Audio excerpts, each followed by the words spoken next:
As you see, our next speaker is a youth lead speaker. I want to invite onto the stage Rouba Mhaissen.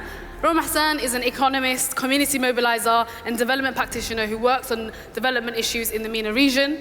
She's the founder and director of SAWA, the development and aid of civil society organization that supports Syrian refugees in Lebanon and internally displaced Syrians. Rouba is the recipient of numerous awards, including the Queen Elizabeth Award, and in 2017, she was named Forbes 30 Under 30 list for policy and law. Please put your hands together for Rouba Mhaissen.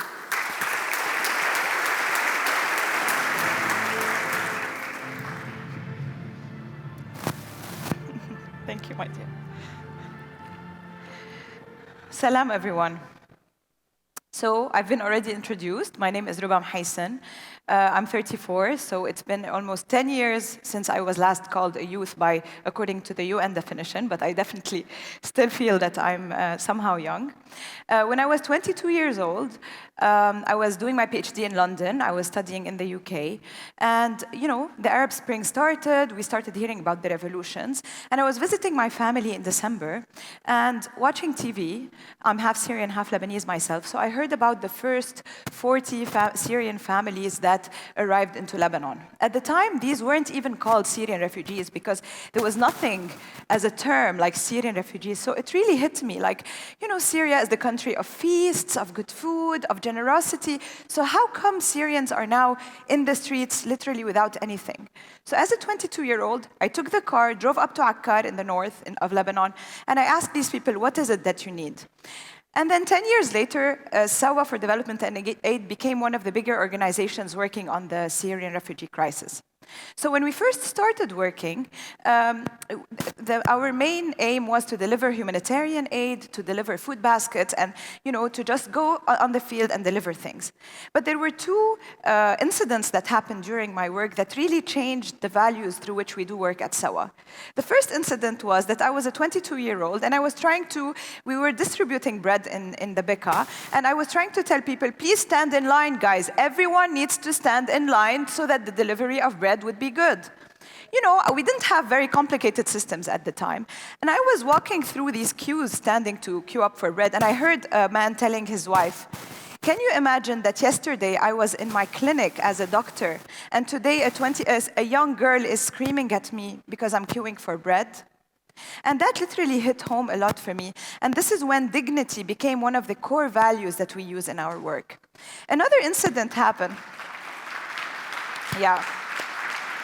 Thawrat al-Karame, right? This is why we went in the streets in the first place. The other incident that happened is in one of the cold winters in the refugee camps, there was a little baby who died because the tent fell over his head.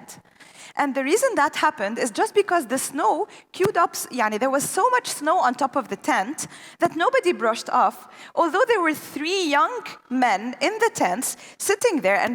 And when I asked them, why didn't you just shovel the snow off the tent? They said, we were waiting for the NGO to do it. So there became some sort of tawakkul, like people were counting on the NGOs to do everything. And this is where we realized we need to flip our hierarchy, whereby the community should work for the community. For example, we go into the community, we see who are the teachers, who are the doctors, etc., and we employ them so that they can do work. So we also came up with 2 our very important values, agency and ownership. People should own their own lives, have agency over their future, and do the work.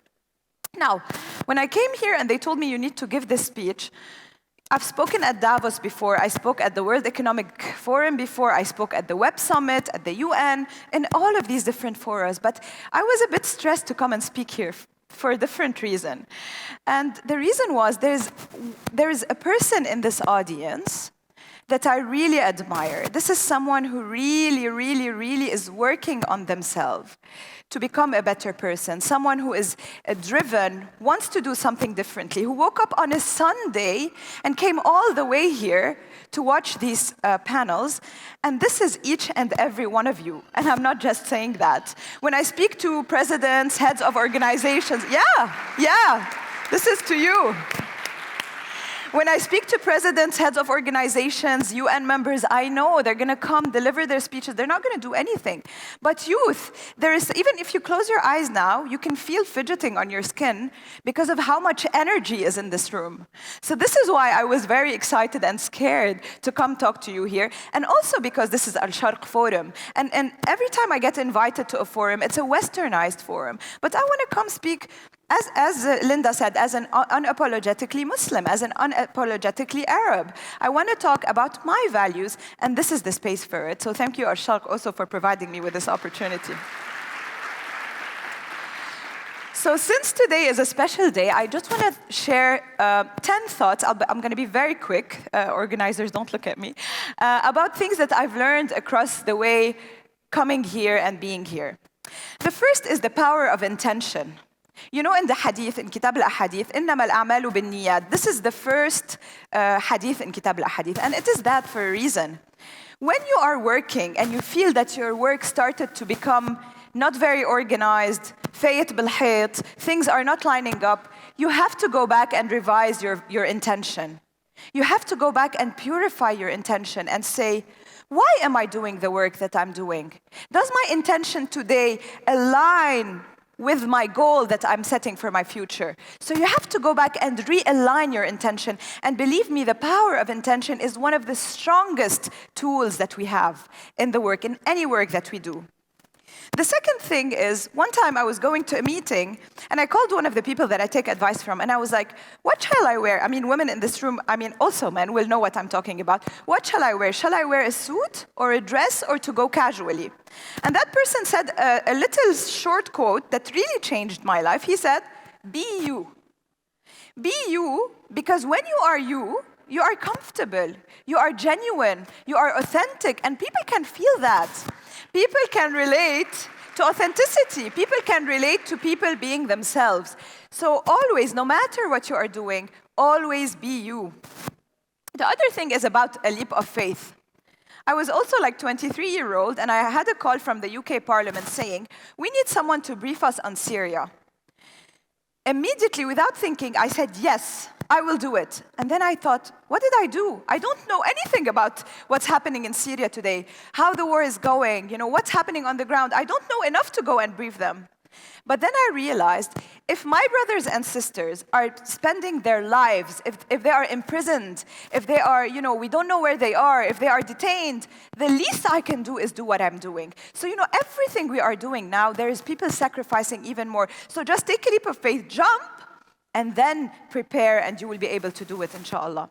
Don't be intimidated, In this room, I know that, if I'm on a plane and someone sits next to me and says, how is the Middle East? I'm like, where do I begin, It's horrible. Wars, famine, inflation, young people leaving, brain drain. There's nothing in the Middle East that is going right. But then I remembered something about our faith, which is husn al-dhan billah.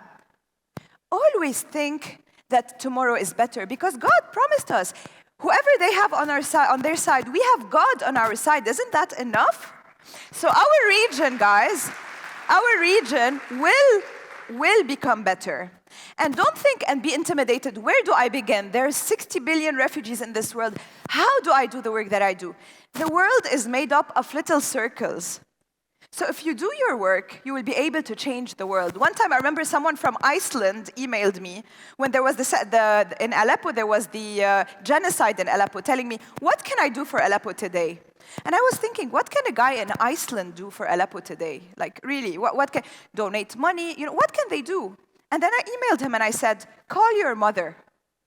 Simply call your mother. If each one of us does good, I'm not undermining how much politically active we should be, but there are small things we need to do in our own circles that will change the world. So husn al-dhan billah and husn al-dhan bil-akhareen. I don't want to work with this one, it's too much headache, this one hates me, this one's ego, No, you have to extend your hand, cooperate and coordinate with everybody. Another incident I'm going to tell you, I was in London in the underground, and I had to make a very important decision, and I was so confused. Should I do it? Should I not do it? What should I do? And I was looking on the ground, and I said, oh, God, please give me a sign. Should I go ahead with this or not? And then I put my head up, and there was a girl sitting in front of me, and she was wearing a jumper, and I took my life motto from her jumper, which said, just do it. Okay? And literally, that became, okay, Nike, we know we don't like a lot of things they do, but literally that became my life motto. Just do it, guys. By the time you wait to write a plan, make the plan perfect. Perfect is the enemy of the good. You're going to be, self-doubting, doubting yourself, doing this, doing that. Just do it and then iterate. We had a social entrepreneur talking. It's always great to do something and then iterate on it as you go along. So whenever you feel in doubt, just do it and then iterate as you go along. Finally, I just want to tell you, if you don't know something or if you need help, there's a very simple thing you can do, is to ask. I've realized throughout the years that people love to help. They love to mentor. They love to donate. They love to support you. But all you need to do is ask. I want to ask, what if they say no? If they say no, this is the worst that can happen. What's the worst that can happen? They say no. What if I succeed? They're going to say that they helped me succeed. I don't want... It's fine. It's okay. People love to help, and you need them to help you. And I tell you today, as a mother, and for all the ladies sitting in here, don't you dare think that in our Middle East, in our Sharq region, they tell us, you either be a good stay-at-home wife, or you are a successful, accomplished woman. This is not the case. I know so many people here, the organizers of Al-Sharq Forum, my friend who's filming me here, leaving her kid at home, and myself. I have 2 kids under 2 who are upstairs in the room with their dad, and I'm standing here. So you can do it. You can do it. It's normal. However, you need to remember that in our culture, as they say in African saying, it takes a village to raise a child. And the child could be even your social enterprise. It takes a village to be successful. So ask your family for help, ask your friends, ask your mentors. If someone can help you, just ask. Don't be intimidated by that. We have one final very, very, very important tool in our hands. And I know I'm going to sound very cheesy, and this is how you know I'm not a young person anymore.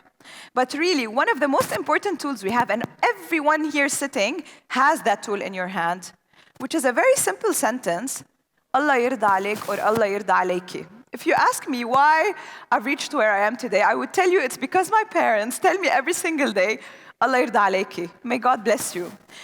Really, for me, our parents are our biggest treasures. Connect with them, even if your parents are, Allah yarhamun, not here, your caregiver. Connect with them. Ask them for dua, ask them for advice. And I think their presence and the energy that they give you by being there for you is the most important thing that can help you succeed. So this is what I'm thinking about. I'm thinking today, in the Arab world, we've tried the revolutions. The revolutions, we're going to talk in the panel, did it work, did it not work, what could have been done better? We tried top-down, and we need to continue trying, but we also need a bottom-up approach at changing the world. In my case, I think, thinking about what values we want to instill in our community and starting bottom-up, changing the values in our community. إِنَّ اللَّهَ لَا يُغَيِّرُ مَا بِقَوْمٍ حَتَّى يُغَيِّرُوا مَا بِأَنفُسِهِمْ. Let's all thrive through our different works, through our jobs, through our being, through how we deal with those around us, to start instilling new values in our communities. عَسَى وَلَعَلَّ, in the hope that one day these values will flourish into something else. So these were my 2 cents. Prepare, because success is when hard work and luck meet. Prepare, dream, as the speaker was saying, dream very, very high, and persist. Be stubborn about achieving your dream, and always believe in yourself and the power of those who are around you. Thank you so much, guys, for having me here, and thank you for listening.